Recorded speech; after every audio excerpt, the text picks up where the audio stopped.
Filipinos are vanishing from major American cities right now as if they never existed. No warnings, no headlines, just gone. And if you think your city's safe, think again. One of these cities might be targeting your family next. Stay till the end, because what we uncovered could change everything you thought you knew about safety, opportunity, and who's really welcome in America. Smash that subscribe button right now if you believe every Filipino deserves to know the truth. Don't let this story stay buried. We're exposing it all, facts, stats, and the real consequences. And trust me, it's not just about jobs, it's about survival. Buckle the hell up, because what's happening in Houston right now, it's not just outrageous, it's fucking criminal.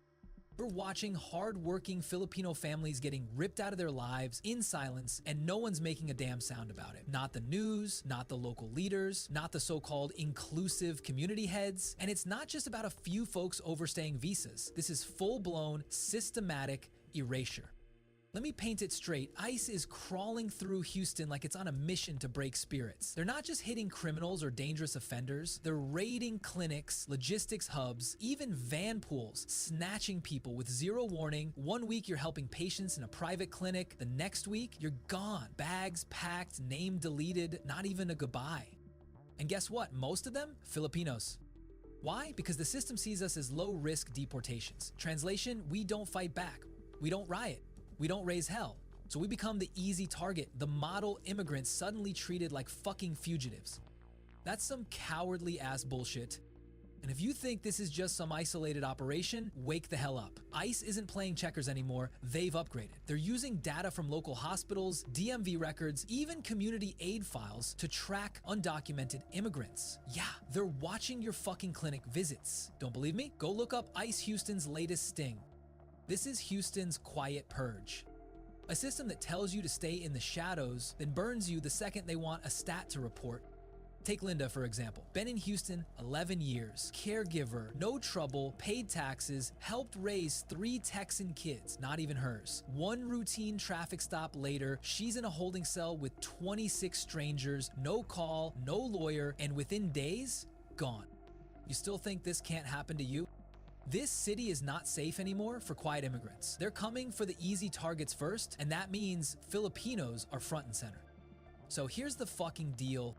You're Filipino in Houston, you need to get your papers, your plan, and your people in order. And if you're not Filipino, but you're staying silent, you're part of the damn problem. Smash that like button if you're pissed off. Comment if this shit's happening in your neighborhood. And don't you dare click off, because in the next part, we're exposing the next city pulling the same shady crap. Your city might be next. Stay loud, stay ready, and don't let them erase you. You think deportations come with sirens and flashlights? Think again. In Chicago, they come with silence. One moment, your neighbor's there, next minute, poof, vanished. No headlines, no warnings, just whispers in Albany Park and West Ridge about who's gone missing this week. It didn't start with a raid, it started with a damn letter, then a phone call, then silence. Filipino families, people who've lived here for decades in basements, cramped apartments, working 3 jobs just to keep their kids fed, are being hunted down like they don't matter. And the worst part, they never even saw it coming. Why? Because of expired student visas, asylum cases buried in bureaucratic hell, or some dumb HR error on a job transfer. But the scariest shit? What they're calling data hunting. Clinics, shelters, even schools are quietly feeding info to Immigration Litigation Watchboat. Immigration Litigation Watchboat. Your address, your name, your fucking medical records, your fucking game, your fucking material. I mean, you're just... Go to the hospital, get deported. That's the new rule. And guess who they go for first? Filipinos. Because we don't cause trouble, we don't scream, we don't riot, and the system fucking loves that. They call it efficient removal. You know what I call it? A goddamn betrayal. You want cold hard facts? Fine. Over 25,000 undocumented Filipinos deported from the US in the last 25 years. And Illinois, your so-called sanctuary state, ICE found a way around that too, sending thousands of subpoenas to rip data from hospitals and schools. Your child's school form might be the reason you get kicked out tomorrow. Still think you're safe? Let me make one thing clear. I'm not asking you to share this. You owe it to every kababayan who can't speak up without risking their freedom. I'm risking mine just saying this out loud. So yeah, if you sit on this info, you're part of the problem. That's not drama, that's facts. And if you think Chicago is bad, Wait till you hear what's happening in Miami, where Filipinos are getting snatched from construction sites, seafood plants, and even church kitchens. And guess who's helping ICE do it? People you'd never suspect. Stick around, Miami's about to make Chicago look like a fucking picnic.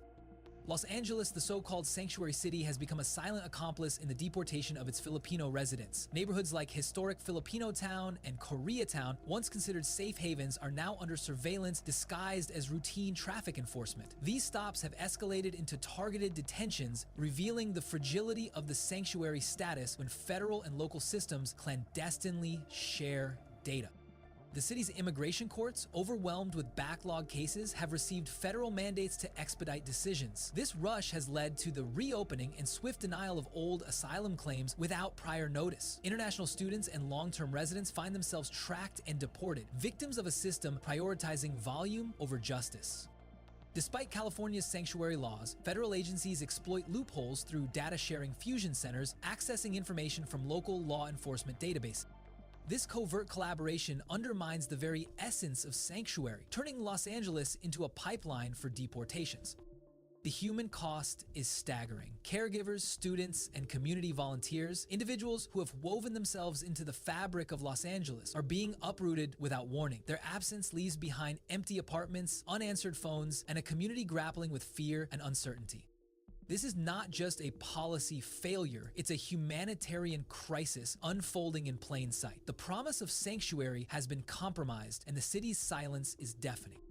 As we turn our attention to Miami, the situation intensifies. Filipinos are disappearing from construction sites, seafood plants, and even church kitchens. The mechanisms of deportation are becoming more insidious, and the need for awareness and action has never been more urgent. Stay informed, stay vigilant, the next city could be yours. In the heart of New York City, Filipino communities in Queens and the Bronx are experiencing a chilling silence, not from peace, but from pervasive fear. Federal officers have been appearing at church festivals, community picnics, and Filipino grocery stores, leading to several detentions this year. These individuals weren't hiding, they were participating in public events, attempting to live normal lives. Now every gathering feels like a potential risk.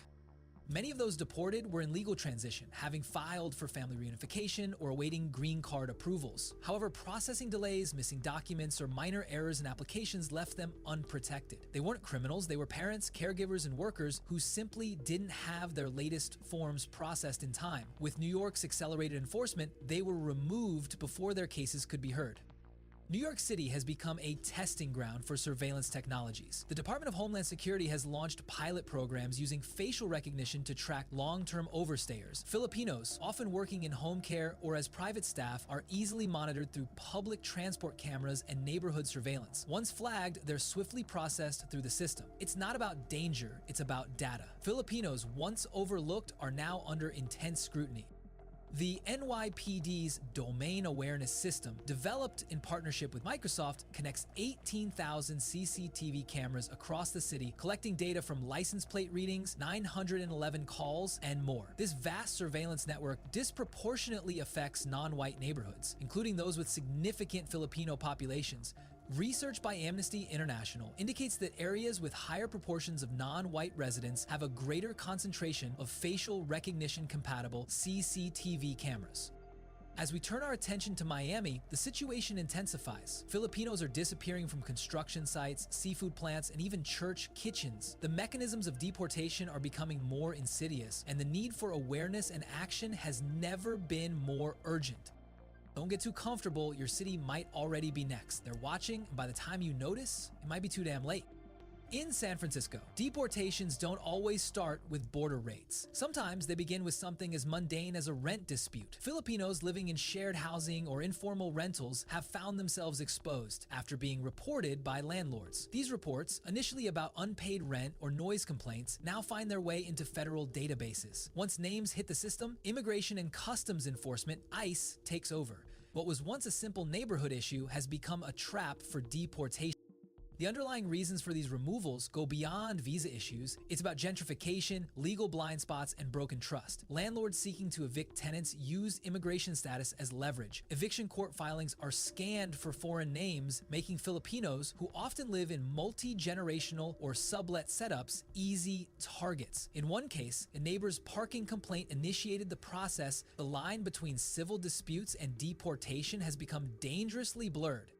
Why target Filipinos? Because San Francisco operates on paper trails. From social programs to city housing aid, every record feeds into federal systems. Filipinos, known for quietly following rules and staying under the radar, often leave digital footprints without realizing it. In 2025, those footprints are being tracked. San Francisco, once perceived as liberal, diverse, and immigrant-friendly, now sees even its most peaceful corners under quiet surveillance. The gentrification of San Francisco has intensified tensions between longtime residents and new tech workers, leading to rising living costs and displacement of immigrant communities. In the Bay Area, nearly half of low-income households of color live in neighborhoods that are gentrifying or at risk of gentrification. This urban transformation disproportionately affects communities like the Filipinos, who have historically contributed to the city's cultural fabric. As we look ahead, the situation in Miami is becoming increasingly alarming. Filipinos are disappearing from construction sites, seafood plants, and even church kitchens. The mechanisms of deportation are becoming more insidious, and the need for awareness and action has never been more urgent. Stay informed, stay vigilant. The next city could be yours. In Dallas, fear didn't erupt from headlines, it seeped in quietly, starting within hospital walls. Filipino nurses and caregivers, integral to the city's healthcare system, began to vanish after late-night shifts. These weren't hidden individuals, they had ID cards, work histories, and paid taxes. Yet immigration officers started appearing near clinics, targeting those who resembled staff. A significant healthcare audit had exposed licensing gaps and contract violations, particularly in care homes. Many Filipinos had arrived on temporary work visas, but never received renewal notices. Some were misled by agencies promising sponsorships that never materialized. Others worked for years under contractor titles that didn't align with visa requirements. The system failed them first and then punished them for that failure. Now, Filipinos in Dallas's caregiving sector are blanket targets. Even legal workers fear background checks and contract reviews. One mistake on a timesheet, one missing form, and they risk removal. Dallas, once welcoming, is now sending them home quietly, one shift at a time. The message is clear: no job is protection anymore. This isn't just a local issue, it's a national crisis. Filipinos make up a significant portion of the U.S. healthcare workforce. According to a 2024 report by the U.S. Department of Health and Human Services, immigrants comprise 16% of the total U.S. workforce, with 31% of home care workers, 22% of residential care aides, and 22% of nursing assistants in nursing homes being immigrant. The consequences are dire. Hospitals are already struggling with staffing shortages, and these deportations exacerbate the problem. Employers find it increasingly challenging to bring in foreign nurses due to stringent immigration policies. The situation is escalating. The Department of Migrant Workers, DMW, in the Philippines is preparing to assist the estimated 370,000 Filipinos facing possible deportation from the United States. In Dallas, the line between civil disputes and deportation has blurred. The city's once welcoming stance is now overshadowed by fear and uncertainty. It's a stark reminder that no job is protection anymore. Keep your eyes open, keep your head low, because the next knock, the next name, the next city they hit could be yours. It's a bright, sunny morning in San Diego, and the Santos family, like any other, are going about their morning routine. The kids are scrambling to get ready for school, the smell of coffee fills the air, and Maria is getting ready for another 12-hour shift at the hospital. But then, everything changes. The knock. One moment, they're just another hardworking Filipino family living their American dream. The next, ICE agents are pounding on their door. Maria's heart stops. She's frozen. Her husband, Jose, is dragged out of the house in front of their kids. Despite having worked in San Diego for over 15 years and having submitted the paperwork for his visa renewal 1,000 times, a simple mistake, a missing signature, turns their world upside down. This isn't some border raid. This isn't some distant nightmare happening to someone else. It's real. Maria watches, helpless, as the love of her life is taken away. Her kids scream, but no one listens. She's legally here, her kids are citizens, but the system doesn't care. It doesn't care that they've built a life. It doesn't care that they've contributed to the community for over a decade. It's not a mistake, it's a system failing them. And this isn't just happening to the Santos family, it's happening to families all over San Diego. San Diego has become a testing ground, a place where the federal government is rolling out new, aggressive deportation tactics. Real-time tracking, mobile courtrooms, facial recognition technology. It's not just about immigration law anymore, it's about efficiency, speed, and destruction. People like Maria and Jose, they're nothing but collateral damage, the same mistakes, the same technicalities like missing signatures or forgotten dates are tearing families apart, and nobody seems to care. The truth hits hard. It's not just the separation of families, it's the fear, the constant anxiety. The kids now grow up without one parent. The workers who've been doing everything right only to be ripped away from the community they've called home. And the worst part, it's happening in plain sight. Nobody talks about it. It's happening quietly, one family at a time. But there's a glimmer of hope, a fight back. Maria didn't just sit back and cry, she fought, she reached out to every legal aid group, she rallied the community, she fought with everything she had, and after months of grueling battles, after sitting through endless hearings, she got her husband back. They didn't win without scars, they didn't win without pain, but they won. Now they're telling their story. Maria and Jose are not the only ones. Every Filipino family needs to hear this to see this, because if we don't stand up now, who will? The system will keep pushing people to the edge. But here's the hard truth. If we don't rise up, the next family could be yours. Stay alert, fight back, the knock is coming for you. It's not just about immigration, it's about our humanity. And if we don't act now, there won't be any families left to save. Will you let that happen? You know what they say, you can't trust anyone anymore. Well, in Phoenix, that statement hits harder than ever, especially for Filipino families who thought the church was a safe haven. Once a place where immigrants found solace, protection, and hope, it's now a place of fear and betrayal. Let me paint you a picture, Liza and Antonio, a couple who fled the dangers of the Philippines, seeking refuge in the one place they thought would protect them. They found it in a Phoenix church where they'd lived for over 2 years, safe from the eyes of ICE. Every Sunday, they attended Mass, sat in the back pews, praying not just for a miracle, but for a future where their children could grow up without the threat of deportation. But that dream shattered. In 2025, the unthinkable happened. Federal agents raided the sanctuary. No warning, no time to say goodbye. Liza and Antonio were hauled away, and just like that, gone. Hold up, quick pause. From our stats, we've got more viewers outpacing subscribers. Come on now. If you're watching this and feeling this rage too, hit that subscribe button. Don't just scroll in silence. Be part of the damn conversation. We're building a family here. Thank you. All right, back to it. Now you might think, well, they were hiding, right? They were breaking the law.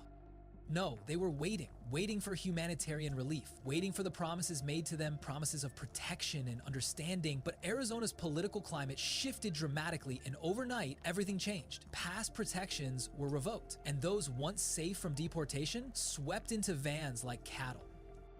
Why Filipinos? Because many sought refuge in the one place where the system couldn't touch them, the church. They weren't criminals, they were families waiting for a better life. But Arizona's new rules stripped away the right to sanctuary. No more hiding in churches, no more promises kept.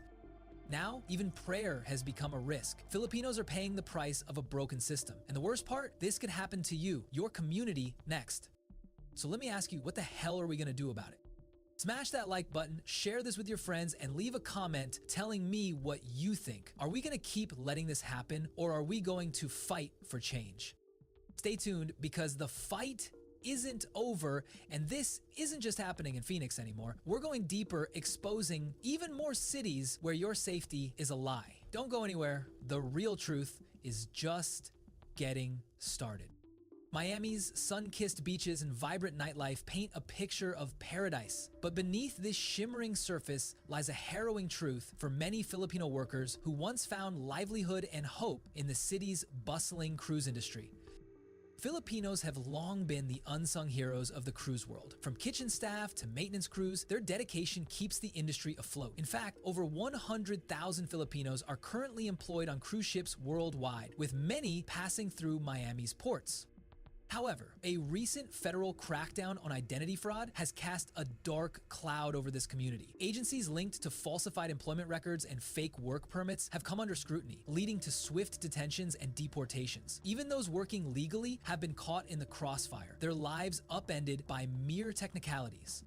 Consider Carlos, a dedicated laundry attendant who spent years ensuring guests had fresh linens. One day, he simply vanished. Detained without warning, his family left in the dark. Stories like Carlos's are all too common, painting a grim picture of a system that punishes the innocent alongside the guilty.